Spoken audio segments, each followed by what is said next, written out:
You're listening to Human Conditions, part of the Close Reading series from the LRB. I'm your host, Adam Schatz, and my guest on this episode is the distinguished scholar and critic, Brent Edwards.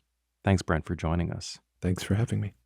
On this episode, the third of 4 conversations, we will be talking about Black Music, a collection of essays on jazz and African American music and aesthetics by Amiri Baraka, published in 1967. For listeners who aren't familiar with the name, Baraka was among the most influential Black American writers and activists of the second half of the 20th century. He produced significant work in a dizzying range of genres: poetry, plays, fiction, political speeches, and not least music criticism. Born Everett LeRoi Jones in Newark, New Jersey in 1934, Baraka established himself in the late 1950s as a pivotal figure in the bohemian scene on the Lower East Side of Manhattan, writing under the name LeRoi Jones, King Jones, and Jones more than earned the title. He edited 2 journals, Culture and The Floating Bear, developed close relations with the leading figures of the jazz avant-garde, including John Coltrane and Ornette Coleman, published a major work of music history, Blues People, in 1963, and a year later became a sensation in the world of off-Broadway theater with his incendiary play, Dutchman, about a fatal encounter on a subway train between a black man and a white woman. After Malcolm X's assassination in 1965, Jones broke with the interracial scene he'd helped to build on the Lower East Side, left his white wife and their 2 children, and moved to Harlem, where he created the Black Arts Repertoire Theater School, the launching pad of what became known as the Black Arts Movement. Within a few years, he changed his name to Amiri Baraka and moved back to his hometown of Newark, where he lived until his death in 2014. So, Brent, Baraka's Black Music is the third of your 4 selections for Human Conditions. You could have chosen other books about Black music, Ralph Ellison's writings, for example, or Albert Murray's Stomping the Blues, or for that matter, Baraka's study, Blues People, which appeared 4 years before this book. So what is it about this book, which is a collection, not a through-composed work, that you find so compelling, so innovative?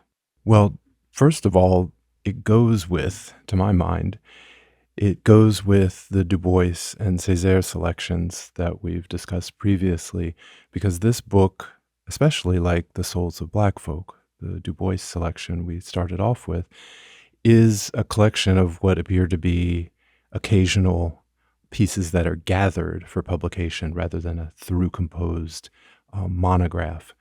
Césaire also has a kind of fragmentary, experimenting, trying to figure out its form in the course of writing quality to it. And I think that's an impulse or an orientation that's shared among these books in a provocative way. It implies that criticism has to find its form.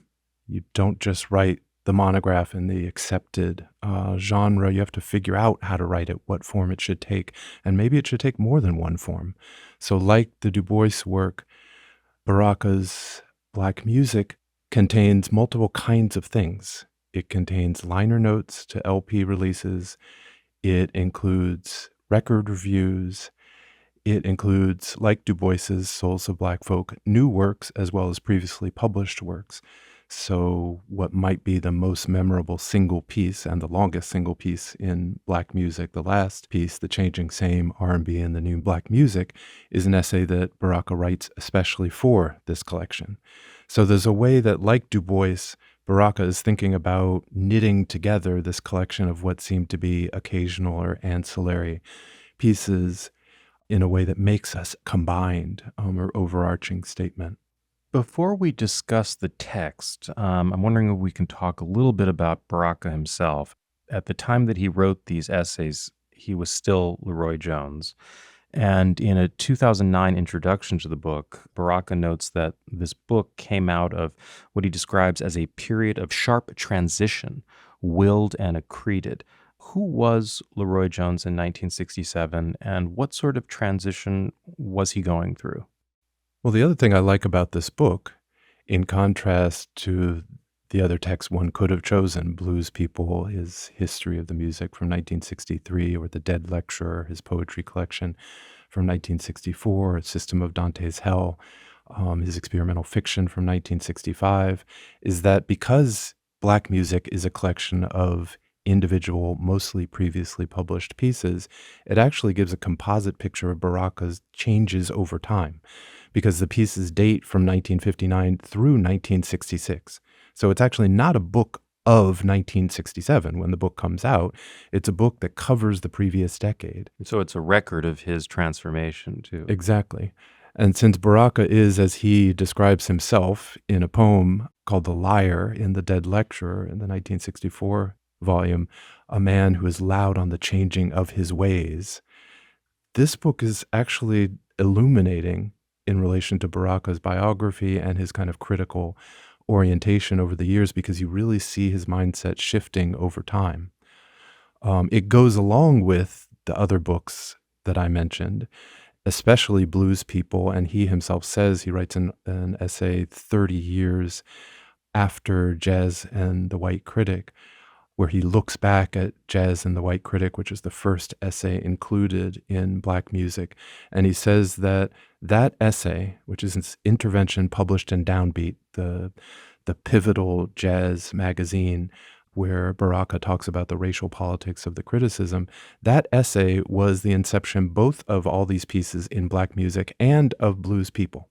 It's that problem that he set out for himself, that there's a split between the people who write about the music, who tend to be white men, and the people who tend to make, or who've been the main originators in the music, who have tended to be Black men. There are some important Black women, especially Billie Holiday and Betty Carter, that play important roles in Black music. But that split is kind of the foundational question. How do you write about the music? And that's the pivotal question behind his history of Black music in the U.S., Blues People, as well as all these smaller, occasional fragmentary pieces that are collected in Black music. It's part of the problem of reading Baraka. He's one of those writers like Nathaniel Mackey or Edouard Glissant, Du Bois, and Aimé Césaire, Audre Lorde as well. There are a number of writers in the African diasporic tradition that you have to read the whole thing. You have to read across genres. You have to read multiple books. You don't get the whole picture just by looking at one book. And Black music is that kind of book. It's a book that sends you not just to records. It's a book that's a kind of Baedeker, a kind of buying guide, but it also sends you to other books. It sends you to other parts of the Baraka bookshelf.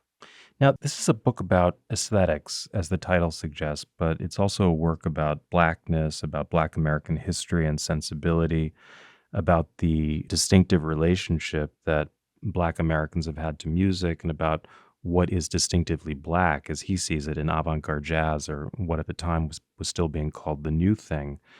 I don't think he has a settled answer to those questions either. There's a quality that it seems to me I would describe as searching. He's kind of searching for what might be a future insurgent Black aesthetics. He's figuring it out as he goes along. And the book records or enacts that quest of figuring out what does it mean to define the avant-garde. One of the pieces is called simply The Jazz Avant-Garde that was published in the magazine Metronome in 1961, trying to define what a jazz avant-garde is. He's trying to define this thing that comes to be called in the journalism of the time the new thing or the new music. But these are neologisms. These are terms with a contemporary currency that haven't been pinned down, and it's a music that's changing, and he's trying to figure out what's my perspective on it and how do I get my head around it, and doing that in a context in which it's not that he's rejecting everything that's around him, but he's dissatisfied both with the white colleagues that are working in places like Metronome and Downbeat next to him and the critical models that they use. So he's attacking and throwing out and attempting to explode some of the assumptions and the basic common sense of what jazz journalism looked like in the early 1960s. He's doing it as one of the very few. There are a couple of other Black critics from the mid-20th century, Frank Marshall Davis in Chicago. With Baraka, there's A.B. Spellman, a contemporary of Baraka, who becomes an important voice in the Black arts movement. But in places like Downbeat and Metronome, Baraka is the only Black voice in the room. So he's doing it in full consciousness of the fact that he does not look like and does not have the same political perspective as most of the people around him trying to write about this music. He's also doing it as a creative writer, someone who is not a musicologist by any means, who's not primarily a music historian, even if he decides, I have to write a history of Black music that ends up being Blues People in 1963.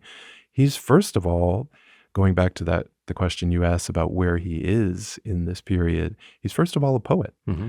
And he's thinking, I think, approaching the music both as a Black philosophy, as a way of a mode of thinking thought. about the world. Yeah. But he's also thinking about it as a form of expressive culture and expressive experimentation in expressive culture. And he's approaching that as a poet. So it's not just in the way a scholar might approach it, trying to quantify or give a kind of taxonomy of the history of the music and the forms of the music. He's trying to write differently about a music that is changing. He's saying because the music is changing, the writing has to change. And that becomes all the more evident as the book goes along, in fact, because the later texts in it have a much more of a poetic and sometimes fragmentary quality. I'm wondering, perhaps you could, for those listeners who perhaps don't know a lot about jazz, I wonder if you might say a little bit about what jazz was going through in the late 50s, early 1960s when Amiri Baraka started to write about it. I mean, he's very much a child of the bebop movement of the 1940s, the music of Charlie Parker and Dizzy Gillespie and others. But in the late 50s, with figures like Ornette Coleman and Cecil Taylor, the music starts to really change again. And Baraka's one of the first people to grasp that something very significant is going on, not just aesthetically, but also politically in some sense. Can you talk a bit about that? Another thing to say about Black music is that as much as Blues People looks like a more straightforward historiographic text, Black music and the way it's put together is also a history lesson. So he's giving you, this is not to evade the question, but in some ways the book is giving you a history of the music from the mid-20th century up to the present of its publication, up to the late 1960s. And if you look at it's interesting, if you look at the way it's put together, going back to it, I really noticed, because I was thinking in relation to the other texts that we've discussed, I was thinking about its organization and what does it mean to put these texts next to the other great works that we've chosen. It's not arranged chronologically.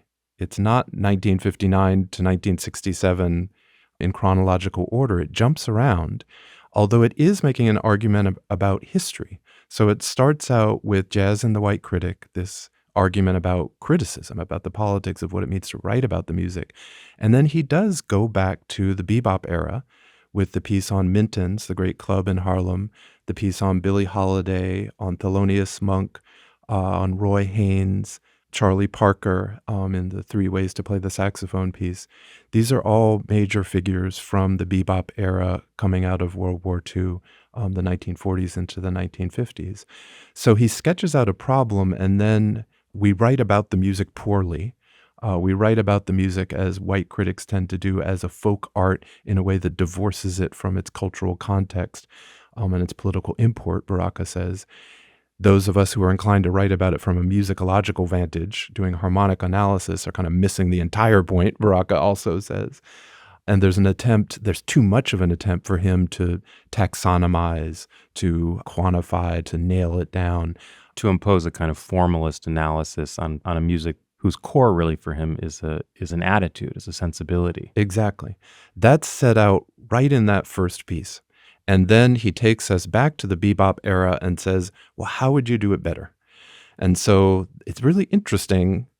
We can come back to the parallel with Ralph Ellison because there's an interesting set of questions there. It's interesting to me that the first piece after Jazz and the White Critic is the Minton's essay, this essay about a club along with Monroe, these two nightclubs that were really an after-hours scene in Harlem in the 1940s, where the young Turks of the bebop era, Thelonious Monk, Kenny Clarke, Dizzy Gillespie, Charlie Parker, and others gathered after hours, after playing in the mainstream nightclubs, mostly in Midtown on 52nd Street, would gather after hours for these kinds of almost seminars on the forms and aesthetic possibilities of the music.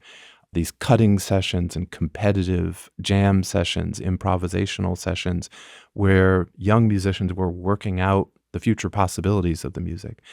And what happens in that moment in the 1940s is that, as opposed to the previous decade in the 1930s, where jazz is American popular music, in the swing era, the era of the big bands, of not just Duke Ellington and Fletcher Henderson and Chick Webb, great African-American band leaders, but also Tommy Dorsey and Benny Goodman. There are great white band leaders who were enormously popular in that period. That's the big dance music of the era. That is American popular music. My students are always gobsmacked when I tell them that. They're like, what? Jazz was American popular music? When? In the 1940s, young Black musicians in these after-hour spaces start to reclaim the music. They start to play a much more recondite, complicated, harmonically erudite version of the music, sometimes starting from the same sources. They're starting with American popular song, with Tin Pan Alley popular songs from Broadway musicals, but they use an approach to harmony and to melodic improvisation over those harmonies that makes it hard, even if you know the song, even if you know T for Two, the popular song that the after-hours session might be based on, you might not recognize the melody. It might be hard to follow the harmonic changes. And for Baraka and the people trying to make sense of that era, these young musicians are trying to reclaim the music and the possibilities of the music by shutting people out, by saying, you've got to get to a certain level of expertise, a certain mastery of your instrument, and a certain mastery of the history of the music in order to play with us. And they were also fashioning themselves as artists performing in art music. Exactly. Thanks for listening to this extract from Human Conditions, a close reading series from the London Review of Books. To listen to the full episode and all our other close reading series, sign up to our close reading subscription at lrb.me/close readings or click on the link in the description.